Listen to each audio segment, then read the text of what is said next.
Hello, my name is David Turner and this is another episode of Lunar Poetry Shorts, and today I'm joined by the lovely Lizzy Palmer, and I say lovely because she is my girlfriend, but she is a really good poet as well, and I would have had her on as a guest even if we weren't stepping out. And to prove that, we're going to start with a poem from Lizzy. The Lost Man. Did you observe within his eyes the glint of spinning compass needles, those designs which looked at first like the established print of maps of roads well trodden, or the lines of heavenly assembly on the chart? To you initially did he appear as anything but lost or set apart? When did you realise he wasn't here? You might encounter him more frequently than you would guess, and when you saw him last, were you convinced that he would always be positioned firmly forward of the past? But did you note the ease with which he'll leave and come into the room, and did his ease mislead you? Know that he will not deceive you purposely, his words are sincere. He is unsure of where his true intentions lie, of where his tracks have been laid up to now, and who might think them permanent, and why, having himself made no such kind of vow. His steps seem so assured. Did you detect the gravity, his bearing and the draw of everything toward him, the effect which means he is pursued? What he hunts for is unfixed, so his search is without close. And were you told of his adventures? Did his tales of leading all those lives compose both awe and hope within your heart, amid belief that he might almost have resigned his voyage to completion? Did it seem that in his own heart all had been aligned? He tells his story as he goes, midstream, not waiting for the end he cannot see, the resolution endlessly delayed. And did he sing?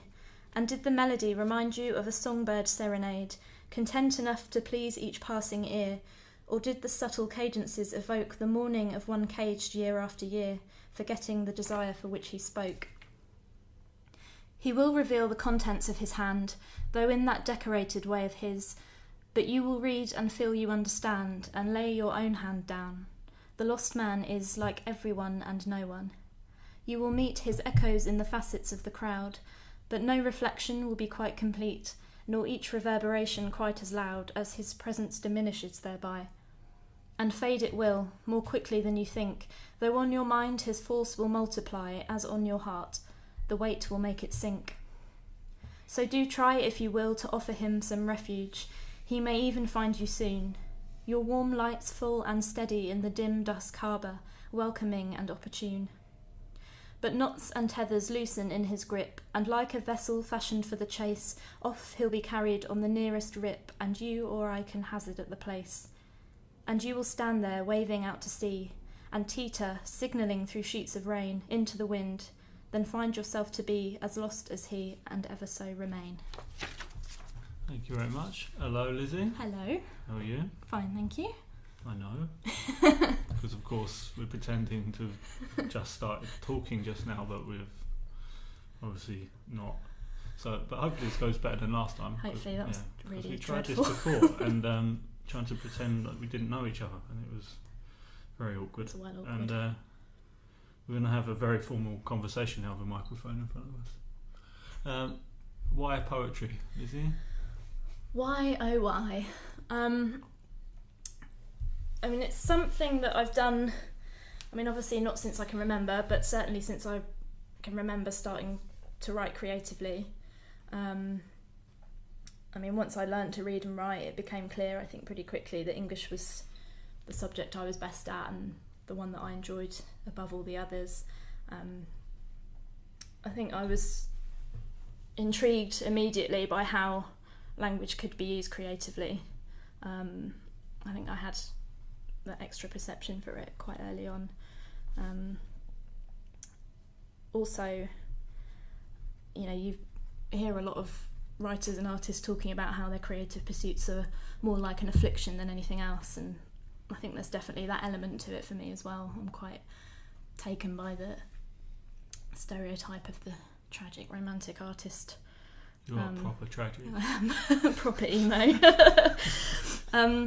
Overall though, I think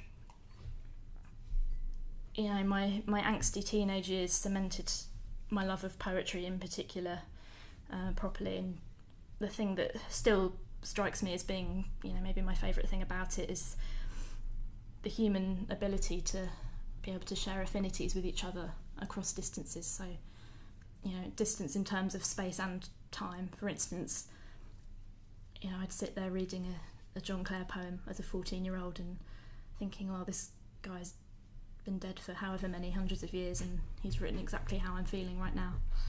I think that's so a really beautiful do you aim thing. for your poetry to be an act of communication, ultimately? I guess so. I mean, I've just always just wanted to write how I feel, really. I think, you know, I'm sure you understand this as well, the sort of almost compulsive need to do it and to express your feelings and ideas. You know, even if it's not a particularly pleasant thing to do all the time.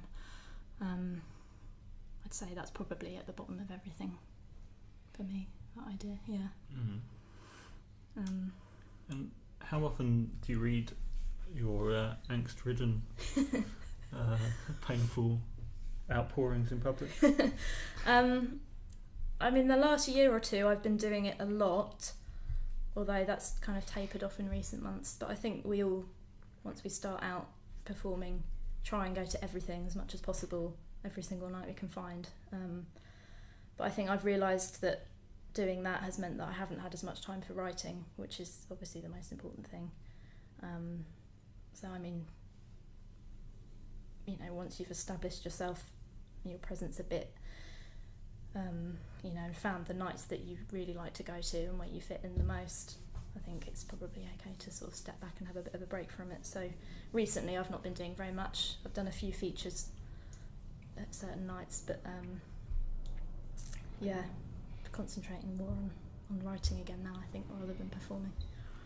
The root of all the problems. Yeah, the writing. Yeah. Should we have another poem, please? Yeah.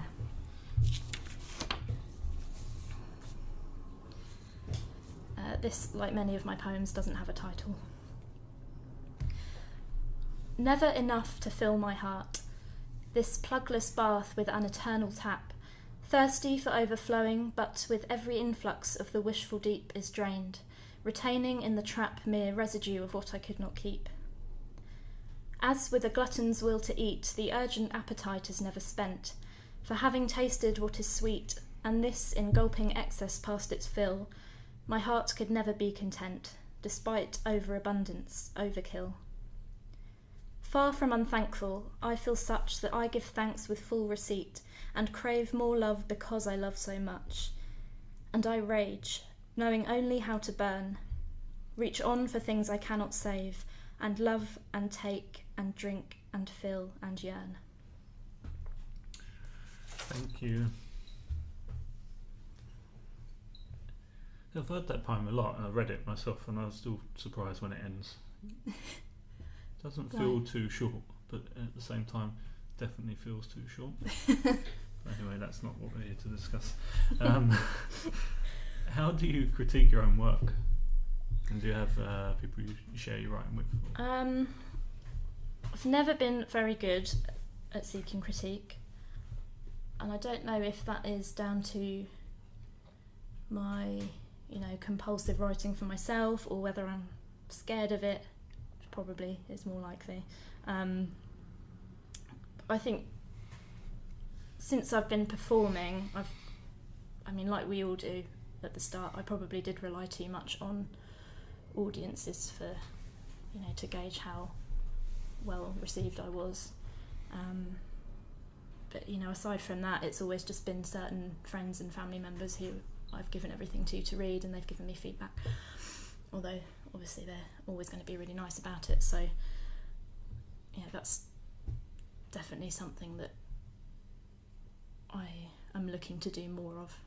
And I've been in, you know, workshop kind of environments before, and I found that really useful and quite enjoyable, actually. And yeah, because when you studied, you attended some poetry classes. I did a poetry writing course, yeah. And that was probably the first time that I I was really inspired and had this huge rush of creativity and like sharing ideas with each other and bouncing off other people and doing writing exercises and trying different things. Did the inspiration come from the critiquing?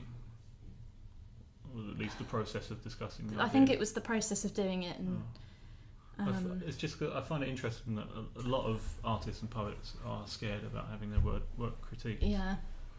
I think it's just a shame because you're sort of you're denying yourself the inspiration of hearing those ideas out loud. And yeah, no, I definitely agree with you in theory, but I think it's when it comes down to you being,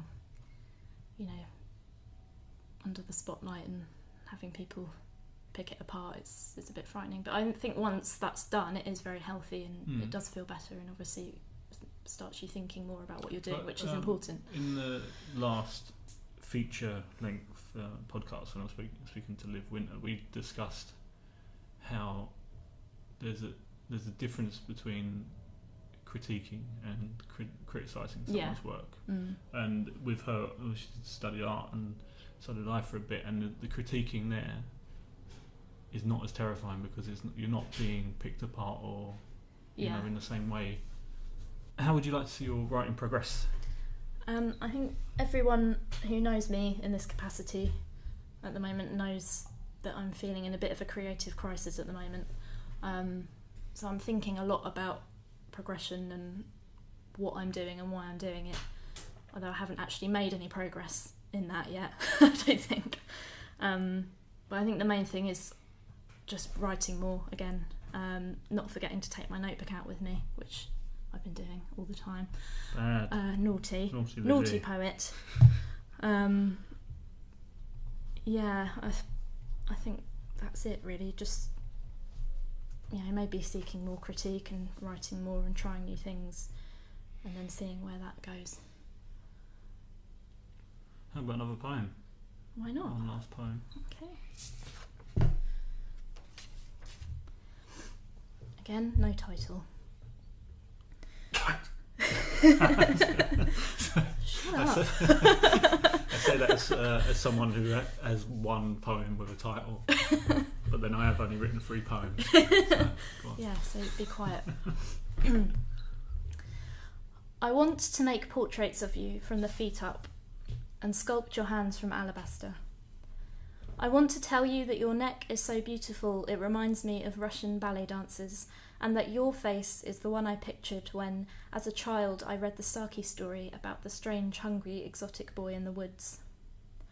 I want to list your parts solely in terms of artistic movements, writing peaceful manifestos for each one. I want to write you innumerable list poems, each of them more than a third too long, then flesh them out in permanent marker over every bit of unclaimed wall space in London, over every bit of you directly. I want you to wear my badges of dishonour. I want to speak of how the immense weight of your sadness would surely lie like feathers on the plinth of my regard, of how I've been listening to the glittering, chaotic turbulence of the workings of your inner universe with cupped hands pressed up against your poems, of how I've been dreaming darkly. I want to get all these ideas out urgently before I find time to confine them to metre. I want to tell you all the things I think before I sabotage myself once again. I want to seize every one of your generously offered opportunities.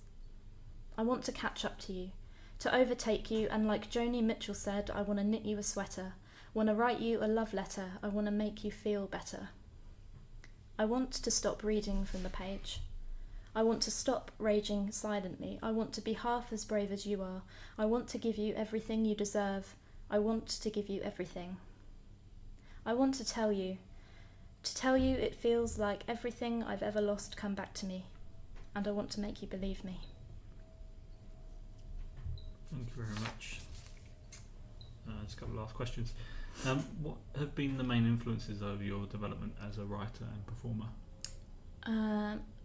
Well, most recently,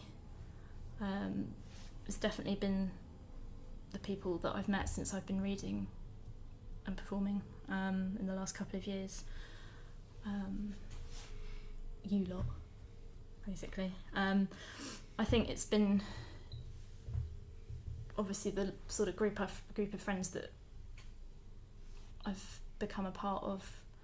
We're all clearly having an influence on each other, and that is constantly changing, and you can see each time every one of us performs, we're sort of developing and getting better, and having an influence on each other. And I think that's it's funny, but it's a really beautiful thing as well.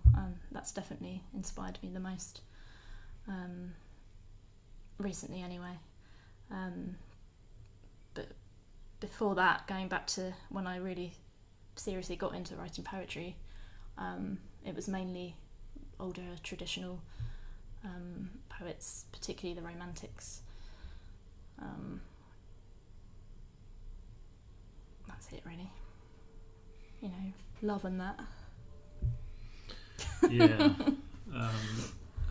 People sitting alone with pens rather than talking to people. Yeah. Love it.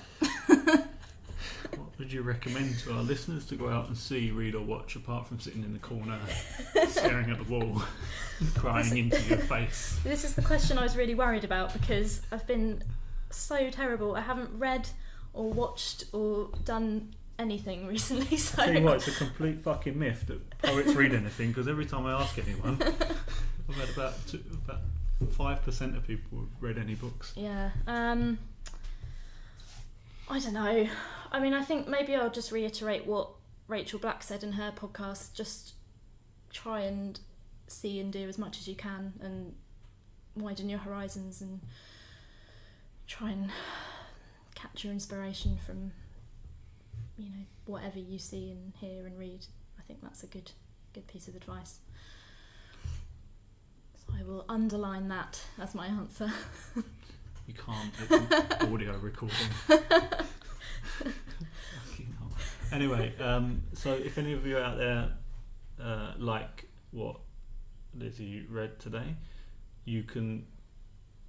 We host Silence Found a Tongue together, which is a monthly poetry night or spoken word night with featured acts and open mics. It's down in Waterloo. You can follow us on Twitter at, I think it's silent. Oh, it's silent_tongue. That's what it is. Should try and remember that.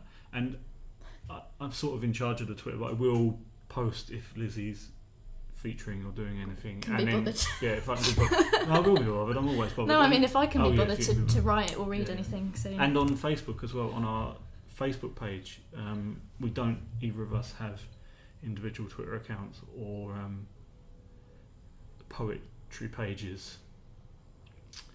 But check out Lunar Poetry as well on their website, because that will have stuff about myself and Lizzy, because we host that night. And as a unit. Quite the unit. It's going to trail off into nonsense now if I don't stop it. So thank you very much, Lizzy. Thank you, David. We're going to go and have some dinner, and you lot